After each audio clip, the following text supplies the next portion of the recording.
uncover, explore, activate. With intention and availability, no expectations. Get ready to unleash with Kelly and Bree. Bare soul knowing.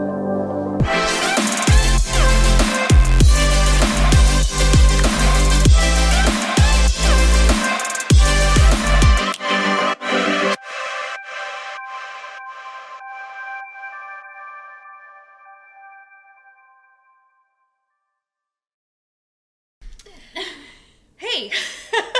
Awkward hey. That's right, it's okay. This is exactly it. Bree. And I'm Kelly.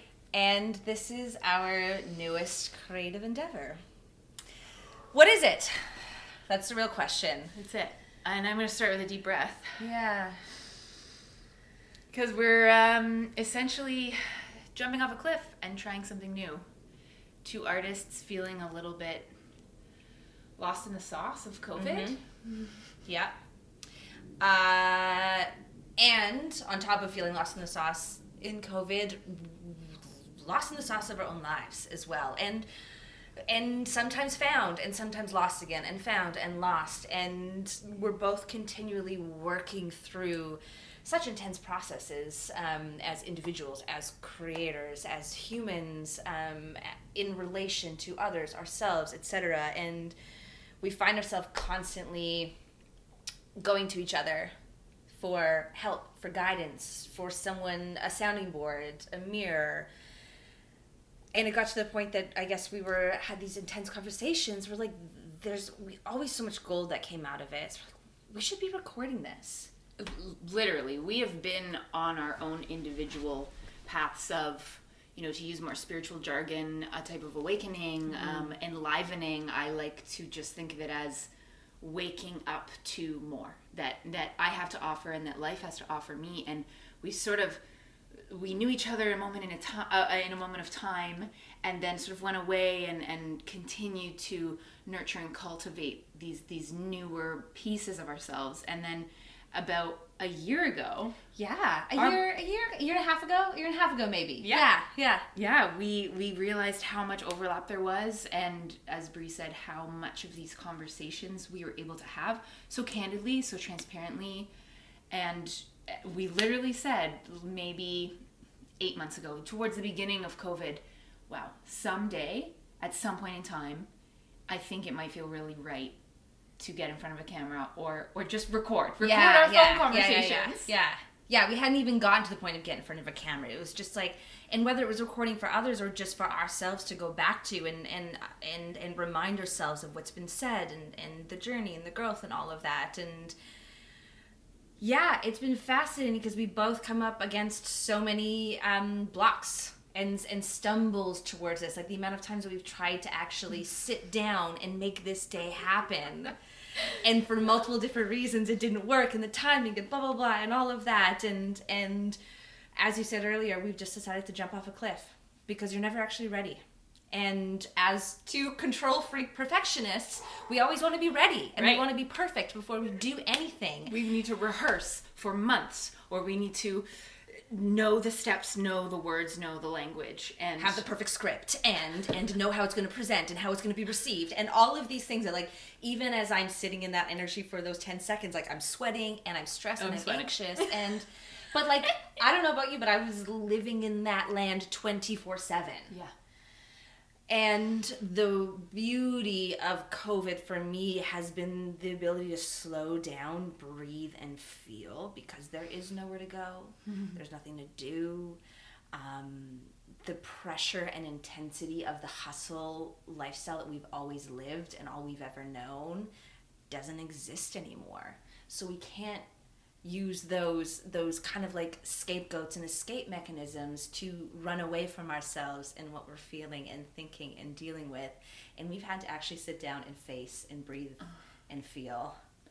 All the things that we've been able to band-aid, even for myself, through a creative process or rehearsal, or, really needing to work through something big and not really being able to identify that or touch it, but sort of costuming it as I just have a lot of feelings because of that show, or we can call it that, or I'm just really busy and really tired. And now that's not available. The container that we're used to hiding in has, especially for artists who are used to hectic schedules, as you say, this driving energetic force of external excitement, these serotonin hits, the adrenaline rush of a show or a self-tape or a, rehearsal process with so many people. And we're just left with ourselves.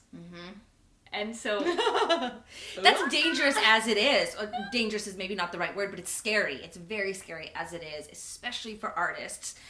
We kind of live on the fringes, quote unquote, of quote unquote society. Heavy quotes there. We'll get into those. But like, yeah, even before it's scary to be with yourself for anyone, period. Let's be honest. It's scary to actually truly be and sit with yourself as you are. And all of this idea, you did a program in the summer called, what was it called again? Undress. Because I was just going to say, like, we're stripping so many things away, and it reminded me of that, and you going through this personal journey, and so bravely going through this personal journey in the public eye through Instagram, and really putting yourself out there throughout this program to help others. And it was scary for you, and you were sitting in so much fear, but you did it anyway. And the beauty that came out of it, both for you and the people that you worked with in the program, was like, it was one of the most transformative moments of my life. And we've spoken about this so much, and you were such a support for me and such a touchstone. We were just talking about that, this word, this grounding energy that was helping almost hold my hand through this, because it was something that moved through me, something greater than myself. It was like dancer becomes self-development coach through movement and embodiment practice. From what? Like, I was confusing even myself, but I had to move towards it because it felt so right. And we'll talk about intuition and alignment and all these things, I'm sure. But jumping off that cliff and feeling the resonance of what that did for my own healing and opening of my own throat chakra and confidence, self-trust, this enoughness, this worthiness, and then that rippling and being reflected back to me through the people that took part in the workshop. And I think for this project, this endeavor that you and I are moving into right now, this is what we want to lean into, this uncovering, this unblocking, this reveal of our truths from things that we've gone through individually, now how we've come together, and how we hope that we can help and support other artists by just being where we're at with no expectations and talking about it. Because I just don't think we talk about it enough. We don't, especially as two artists who come from a mostly dance background. We use our body. We don't use our voice. And that's also why we're doing this, to challenge each of us individually to actually use our voice, to open that throat chakra, everything that we are, feel, believe, see, love, to actually speak to it and put it out there, which is scary and vulnerable as somebody who has been a physical body on a stage for most of their lives. But I have found, the more as I've also become a little bit more vocal on my journey online, the amount of people that say, like, oh my God, like, you're feeling that too, that's amazing, I thought I was the only one. And we all think that we're the only people that have this one experience and this one struggle, and it's so isolating. And in the world that we're in right now, that is already physically isolating because of COVID, to feel like you are in this on your own and no one has ever felt this way before, knowing that someone else has been through it, is going through it, and feels it, doesn't take the pain away, but at least gives you some sort of a sense of community and understanding, another person you can lean on for help. Like, you and I go back and forth. I'll call you and be like, Kelly, oh my God, this happened, I'm struggling, and this and that, and you are the solid ground there, holding me through it, reflecting back to me what I'm saying, like giving me beautiful new insights. And then the next day you'll be like, oh my God, and then this happened, and then I get to do the same for you. But that's the beautiful reciprocity of this relationship. And if I didn't have that throughout this time, it would be messy and mucky and scary in my head right now. And there are a lot of people out there, again, it's just because we are artists, we're continually speaking to artists because we understand the plight so much, that it's like, it's hard and scary, and this is vulnerable for us, and we're going to be talking about a lot of really personal stuff throughout this series that we're doing. But it hopefully will open that up for other people and artists and anyone who is watching and following along with us to feel safe to express what they're going through and ask for help also. And if we can be brave and bold and speak to a moment in time or a feeling we're having, and we can find that one person to feel held, to feel seen. This is another huge theme for both Bree and I. I think for a long time I felt, I'm happy to be seen. I'm a performer. What are you talking about? I love to be seen. But to really be seen in all your beautiful, messy genius is a whole other thing that is so empowering and so liberating. And to show up for this new endeavor, again, whatever it's going to end up being, and reveal our own geniuses through messiness, through imperfection, through vulnerability, and if that can give just a little bit of support, permission, grace, compassion to any of the other artists in our community, then that feels like this is the right thing to do. Yeah. That we are here to support each other, and if we can share and touch just one person and open the conversation even more, I think, that's what is really like underneath what we're both looking for through this. Yeah. Completely. And I mean, when we were kind of chatting through this, like, well, what is this? I don't know, blah, blah, blah. This phrase came out. It's like, you'll be as surprised as we are. Because, like, we don't know. We have no idea. And we're going against all of our systems training to jump in before we have a plan. And knowing and trusting that whatever this is, it will turn out as it's meant to be, how it's meant to be, and we're also trying to create something that does not live in a container, because so much of our life is in this nice, perfect, neat little box, and I'm not interested in doing that anymore. No, like to be without a category, to be outside of a construct is absolutely destabilizing and absolutely necessary for where we're both at in our own personal journeys. And I think there could be something really cool to be discovered in the sharing of these nuggets or these modalities or these practices that we are both engaging with, especially during COVID, because we have all this space, and to inspire and invite you to join us as we film and show and reveal different pieces of ourselves, different practices that we are using at this time. Using at this time. And I mean, I know for me, I really started this journey about 4.5 years ago now. I started therapy I think it was just before my 28th birthday. I straight up just gave my age away. Cool. It doesn't really matter, but and that was the beginning point for me. And after therapy, I started learning more about spirituality. And for me personally, it was a podcast it was the Almost 30 podcast that I started listening to, that all of a sudden I was like, oh, crystals, oh, meditation, oh, Ayurveda, oh, breathwork, and it just like opened my mind to all of these incredible tools that I now have in my toolbox that I integrate into my life daily. And I straight up will say a combination of all of the above and many of the things that we're going to talk about are what have gotten me to where I am today, to a place where like I'm still learning, I'm still growing, I'm still struggling, but my system no longer feels on fire 24/7. That's so good. Right? Butterfly on fire. Right here.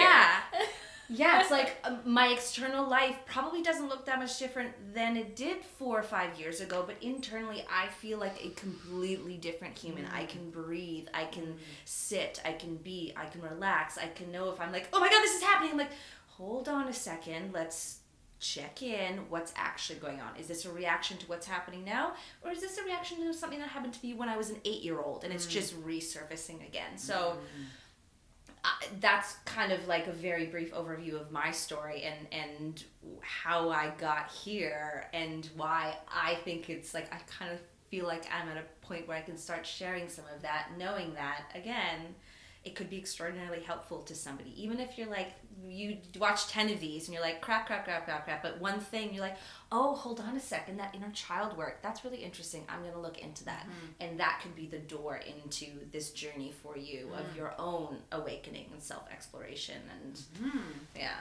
I love that image, like insides on fire. And it's a fire for me that in my adult life began to become confused and convoluted about being inspired and being impassioned. Like I'm just very sensitive and very passionate, and I've always been that way, and I've always felt a little edgy and I didn't quite fit in, and it's just the artist in me and the craving in me, the hunger. But at what point does that become really detrimental, really exhausting, and your not your thyroid, what's the word I'm looking for? Your our COVID brains. I know.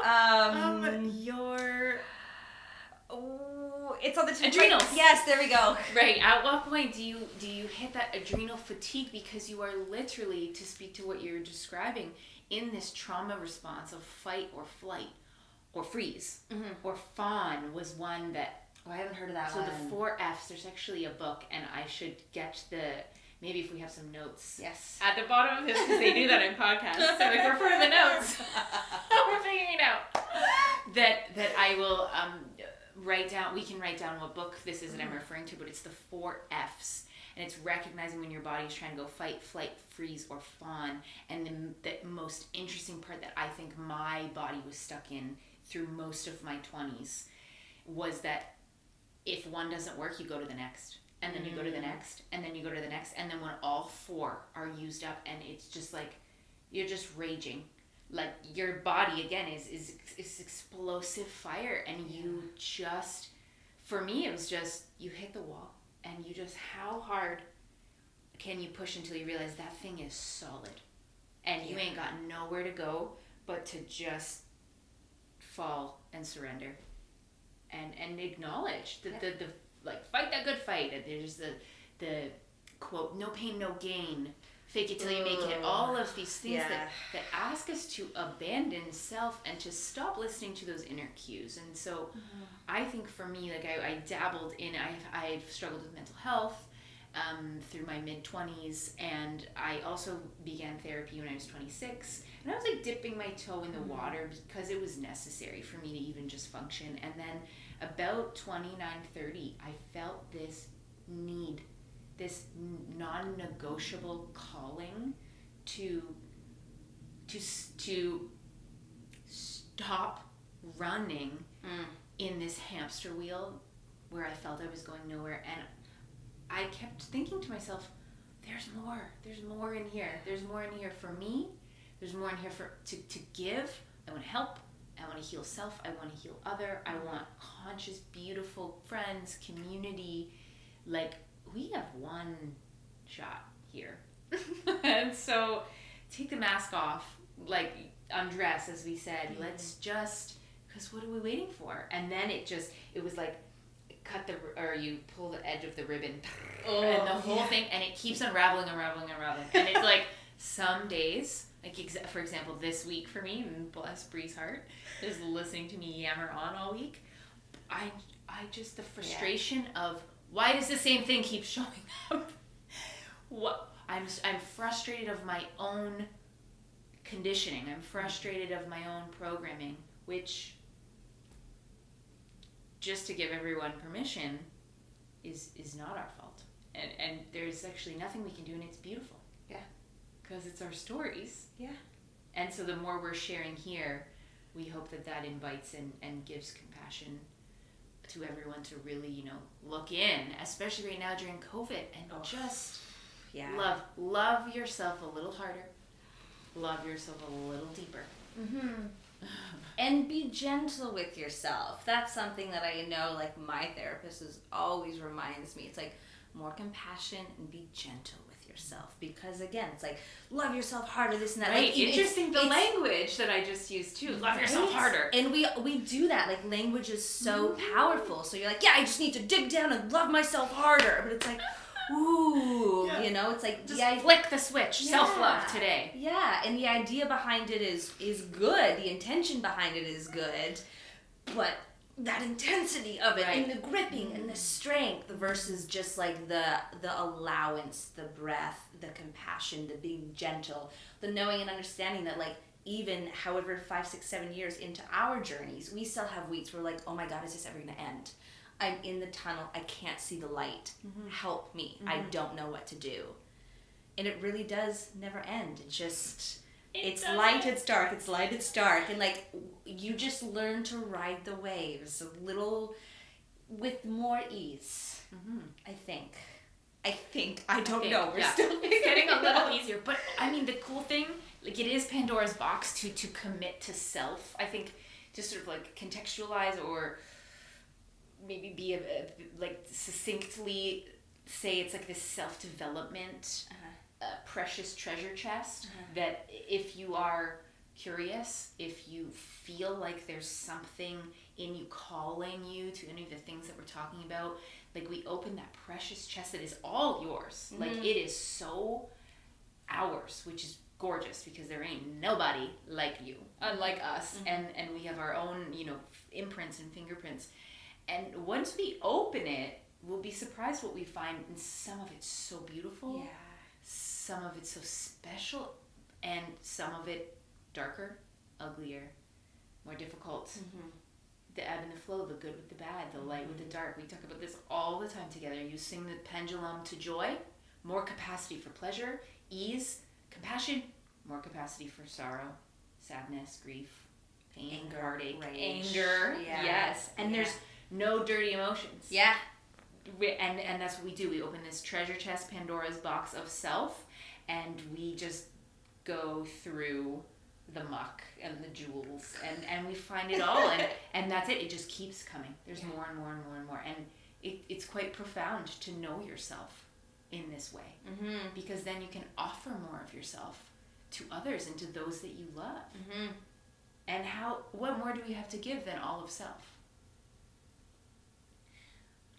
Yeah, nothing. I was like, wait, hold on, let me think about that actually, because like gifts and things and external, and we live in a world and we are both, you know, white privileged women who, there are material things that, you know, we have access to, but there's nothing more than giving your truth, allowing yourself to be seen, like that when you show up and I can see you, it's like I'm being entrusted with who you are and all of that, and like that feels really sacred and really beautiful, and scary, and beautiful and scary, and like it's like hearing you talk about, you know, the most you can give is yourself. It's like, okay, so giving that to others, what about giving that to yourself, right? And it really does, and we've talked about this a lot, and definitely for me, and I think for you also, it has to start with you, doing it for you, loving you. You can't give to others until you've given to yourself. And we've had to work a lot around the idea of like being, the word selfish, and how that's like such a dirty, for me, that's such a bad, dirty word, right? Like, well, if I take care of myself, that means I'm neglecting others and therefore I'm bad. It's like, ooh, and there's like so much in that to pull apart, because if I have nothing for myself, I actually have nothing to give others, and having to reprogram that within relationships, in my life, in our lives, personal, professional, like romantic, platonic, all of that. It's that's such a like beautiful clarification and like reconceptualization of this idea of like giving self, like offering and being seen, but not abandoning, and not when it costs you any piece of that self-identity or that self-love and self-care. So we talk all the time, oxygen mask on first to yourself, and then we can share with others. And keeping coming back to that, because like as a recovering people pleaser, and I will be till the day I die, and there's nothing wrong with that piece of me. I spent a lot of time being ashamed of being such a try-hard perfectionist. That's what has got me where I am, and so many beautiful things, and there's so much about that is genuine and that is true. But then there are pieces of that are programmed, and thinking that other and pleasing other is more important than pleasing self. And that's where the ground beneath starts to get rocky and disjointed, and we lose center. And I completely lose self and alignment until, I had that moment probably about a year ago where I just looked in the mirror and went, who the are you? Like, really, what do you like to do? Oh my God. What simple joys. Yeah. If I gave myself the choice between two things, I bet you I couldn't have chosen. Oh, same. I would have been like, okay, maybe this, but like, what do you want? Oh, that's okay. You want that, so that's what I want too. It's like, yeah.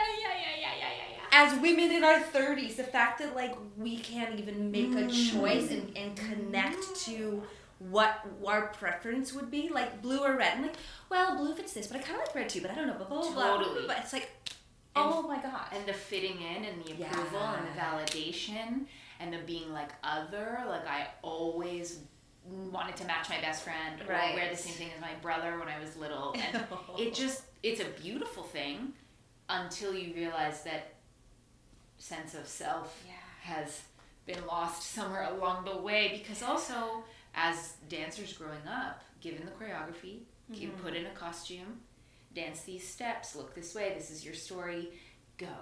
And then, okay, want to do it right, want to check all the boxes, and where's the me, where's the us in that? And I think both of us have had an ability to like tap into our artistry our whole lives. It's in our sensitivity and our emotions, and bring that. But it gets, again, it's a push and pull. It's like this struggle instead of having this innate or this inherent knowing of, I'm going to be all those things or bring all those things and myself. Yes. Or primarily self. And then give me all the other stuff. Yeah. And know when to turn it on and off. Whereas I think we were just on autopilot of there's only this one way.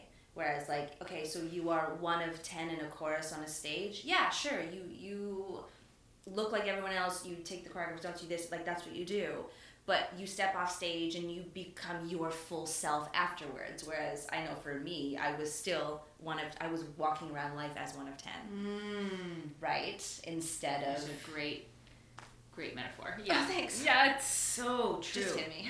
Yeah, sometimes you get hit with that download. Yeah, it's so true. And so I guess, in all of that, sifting through just feeling this right now, it's like there's a hunger to create for ourselves. Yes. There's a hunger to collaborate with someone else in a moment of isolation. There's a wanting for more, and again, something to work through our programming on our stories that tell us we can't right now. We can't because the world. We can't because, the list goes on and on. But what about all the things we can? What about the ways that we can work with and not be in resistance to? Yeah. Because I, honest to God, we're almost coming up like 12 months of a pandemic. I am only now surrendering my bargaining tactic of, well, when COVID ends and then I get back into rehearsal, that was the thing that could get me out of bed every day, until my therapist called me out and said, you need to grieve. You really need to accept and surrender. And I was like, I'm accepting. I swear I'm accepting. But when? And so now it's this space of, okay, and now we're gonna work with it. And what can we do? And what have we been doing really intensely with so much perseverance for the last, 3, 4, but specifically in this last year? Our self-development work. We've been working on self so tirelessly. And so let's dive into that in conjunction with, in collaboration with art, other these modalities, guests. We can get some people on Zoom calls and interview, and also be physically in our bodies. We've talked about bringing that into this project. Yeah, the different physical modalities as well. And we've brainstormed about different actual creative projects that we want to do, and sharing and showcasing our creative process as well, and pulling the curtain back on that. It's like a different way of expression, maybe not as much throat chakra, but it is it's very vulnerable. We are so used to seeing a fully finalized product. You see the final video on YouTube, you see the beautiful imaged or edited image on Instagram, but you don't see everything it took to get there. And even a lot of times it's a really shiny behind the scenes that you see about how you got there. BTS. So I think we're excited to also experiment with that a little bit, and be really real and honest about each of our creative processes, how we get to whatever that finished project is, whether it's a short film or a piece on stage or whatever it is. So I think we're going to experiment with that a little bit as well. And totally. I mean, really, the world is our oyster. It's our oyster within many containers currently, but we're making it our oyster. That's it. There's a few parameters. And, just a few. We have been bubbled. Yes, bubbled. Bubbled since the beginning. And I think just to be totally transparent in this moment, we want to share the difficulties and the speed bumps and the dissonance or the resistance and stories that come up with each episode or with each modality or project we're exploring. And even for this first episode, we had a conversation. Well, we've had many conversations. And one of those things was, well, who needs another podcast? Who needs to hear from us? We don't know. We're not what do we have to say that's different from anybody else? Why us? There's a million. And again, it's we don't actually know why, but what we feel is the yes, is the full blown move towards a thing that lights you up in a moment in time when those things are hard to find, and gently hold it and allow it to move and to be fluid and to lead us, which is a very new theme in my own life. And I think for both of us, it's allow yourself to be led, wait to respond. And just let go of the control of, we have no idea what this is going to be and what it's going to look like. And we could do 2 episodes and be cool, that was a great experiment, but moving on. Or we could be doing this in our 50s. Right? Or, and I think what's cool is that we're creating space with availability and no expectation for, there's no promises to each other, there's no promises to audience, there's no, and then next week doing this, and next week it could totally change. This could, the theme of this or the way it functions could completely change on itself. And I love that idea. And when do we give ourselves permission to shift? Because even with the self-development work, it's you find the nugget or you turn the key and you go through the door and you're yes, I made it. And now it can only be like this. And I create these rules in every room in the house. It's and now I can only live this way because that's what worked. That just made me think of, I heard this really fascinating thing a couple of days ago, and I can't remember who it was that said this, but it was this thing of okay, so, I think it was a guy who was I'm never going to ask a kid any longer, what do you want to be when you grow up? Because, I don't know, as a 6-year-old, I still, I change what I want to be when I grow up all the time, and I'm in my 30s, I don't know, and that, as a 6-year-old saying, well, I'm going to, get this score in high school, and then I'm going to go to this university, and I'm going to get this job, and blah, blah, blah. It's one directional, and it doesn't allow for any shifting, any space, any growth. And that is your one sole focus and your one goal. And if you don't hit that goal, you failed. And what he said, he's going to start asking, he's what really excites you right now? Ooh. Because one day it could be unicorns and a year later it could be like Always toy unicorns. trains. Always unicorns. Always unicorns, but no, I love that. Right? And that's I love that. I love when we can tie the bow and close the loop, and you just did that for me. My brain loves it. It's like, what excites us right now? Right. This. A new creative project, putting ourselves out there in a scary way and seeing what happens. Yeah. Oh, exciting. Beautiful. That was a beautiful little bow. Yes. I think that's a perfect way to end this. I think so too. Thank you for being on this journey. Literally, whatever it is, we have no idea. Right? Should we cheers? We should. We'll see you next time. Yes. Tell me it didn't record.